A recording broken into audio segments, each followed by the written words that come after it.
Good morning. आज हम देखेंगे डिसऑनेस्ट शॉपकीपर के बारे में, उसका परसेंटेज प्रॉफिट और लॉस कैसे निकला है। क्योंकि देखो, अगर हम शॉपकीपर के बारे में पूछ रहे हैं तो इसका मतलब ये होता है कि शॉपकीपर जो है वेट आएगा, कितने में तोल रहा है, कितने में घटा रहा है, ये वेट आएगा। ठीक है, वेट निकालने के लिए हम क्या करते हैं, यहाँ पे देखो, अगर मैं कहूँ 11 kg मैंने कुछ खरीदा है, ठीक है, मैं 11 kg मैंने कोई सामान खरीदा है, तो यहाँ पे क्या होगा, ग्राम, 1 kg बराबर 1000 ग्राम, ये है ना।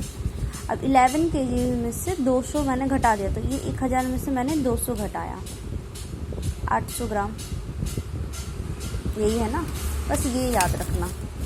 अब यहाँ पे देखो question, a shopkeeper sell his good at CP but use a 900 gram weight with a profit percentage. यहाँ पे बोल रहा है एक जो शॉपकीपर है अपना जो गुड है वो सेल कर रहा है CP पे, मतलब जितने में खरीद रहा है उतने में वो सेल कर रहा है, बट लेकिन वो क्या कर रहा है, 900 ग्राम का घपला कर रहा है, मतलब 900 ग्राम वो बच्चा बेच रहा है। अब यहाँ पे जैसे उसे 1 kg देना था तो वो कस्टमर्स को क्या दे रहा है, 900 ही ग्राम दे रहा है। तो एक और चीज़ होती है, जब हम वेट लिखते हैं तो सीधा सीधी लिखते हैं, मतलब यहाँ पे 1000 हुआ या 900 हुआ, ठीक है। लेकिन जब प्राइस लिखते हैं, अगर हम यहाँ पे वेट लिख रहे हैं, जैसे 1000 और 900 लिखा हमने, 1000 पे ही तो मतलब 1 kg पे ही तो 900 घपला कर रहा है ना, 1 kg हमें लेना था और 900 उसने हमें दिया, तो हमने ऐसे लिखा। लेकिन अब इसको हम बोलेंगे कि प्रॉफिट के हिसाब से लिखो कि उसका प्रॉफिट कितना हुआ, तो हम यहाँ पे प्राइस को इसको उल्टाइए, यहाँ पे आ जाएगा और ये 1000 यहाँ पे आ जाएगा, याद रखना। अब ये वेट है 1000 पे 900, ये 0 से 0 कटा, क्योंकि 1 kg पे वो 900 दे रहा था, यहाँ पे 1 kg का 1000 ग्राम और 900 ग्राम, ये 2 0 से ये 2 0 हमने काट दिया, ये बचा 10 9, ठीक है। अब हमें प्रॉफिट लिखना है, क्योंकि उसका प्रॉफिट तो 910, उसका कितना प्रॉफिट हो रहा था, तो ये 900 उसने जो दिया वो, और ये 900 और इसको घटा दो तो हमारा प्रॉफिट हो जाए 1%। 900 पे हम उसका 1% प्रॉफिट हो रहा था, तो इंटू 100 कर दो, जो आएगा आंसर आपका ये। अब दूसरे क्वेश्चन की ओर देखते हैं। अब यहाँ पे देखो, a shopkeeper sell his a good at CP but cheat to extent of 10% while buying as a well selling by using a false weight find profit।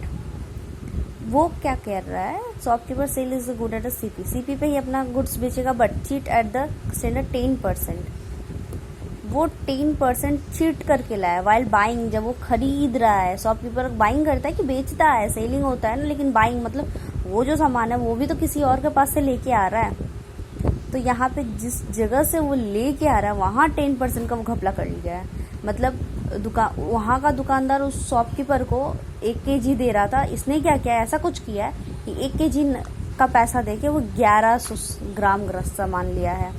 1 kg बराबर 1000 ग्राम, उसने क्या किया, 1100 ग्राम सामान लिया है।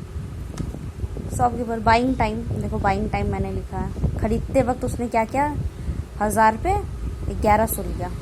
इसका रेशियो निकालो, 2 जो कटा 10 और यहाँ 11, इसका रेशियो निकला। अब सेलिंग टाइम में क्या हो रहा है, buying, selling buying using a false weight. Selling time में उसने फॉल्स वेट का यूज़ किया है, ठीक है, चीट कर रहा है ना, 10% का ही तो चीट कर रहा है। यहाँ पे फॉल्स वेट यूज़ कर 10% का अगर चीट कर रहा है तो यही होगा, 1000 में 900 का चीट किया है उसने। इसको हमने प्राइस में लिखा, क्योंकि इसको उल्टा कर देते हैं हम, वेट हमने यहाँ पे लिखा, अब इसको यहाँ पे और ये यहाँ पे आएगा, तो ये हमने यहाँ पे कर दिया, ये इसको यहाँ पे, इसको यहाँ पे कर लिया, ठीक है। अब यहाँ पे देखते हैं, ये जो 10 था, ये पहले का जो 10 था, इसको हमने यहाँ पे लिखा, पहले का जो 11 था इसको हमने यहाँ पे लिखा, और नीचे जो हमारा आया था रेशियो 9:10, हमने 9:10 लिखा, ठीक है।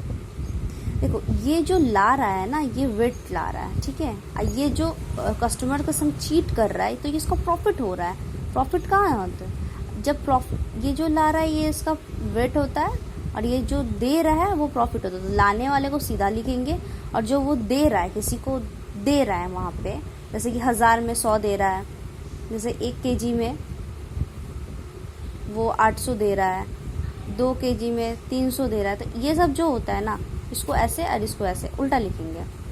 लेकिन वो अगर कुछ ला रहा है, जैसे 1 kg में 200 ला रहा है, तो सेम ऐसे ही लिखेंगे, 1000 200 800 ऐसे ही लिखेंगे। लेकिन यही अगर वो दे रहा होता, 1000 में 800 दे रहा होता, तो 800 यहाँ, 1000 यहाँ पे। समझ में आई?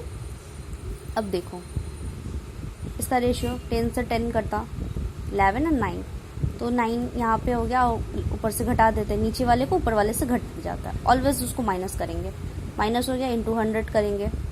ये फॉर्मूला है। आप बोलोगे इंटू 100 कहाँ से है, तो ये फॉर्मूला है, फॉर्मूला से आता है, मतलब जितना रेशियो होगा उसे इंटू 100 कर दो, आंसर।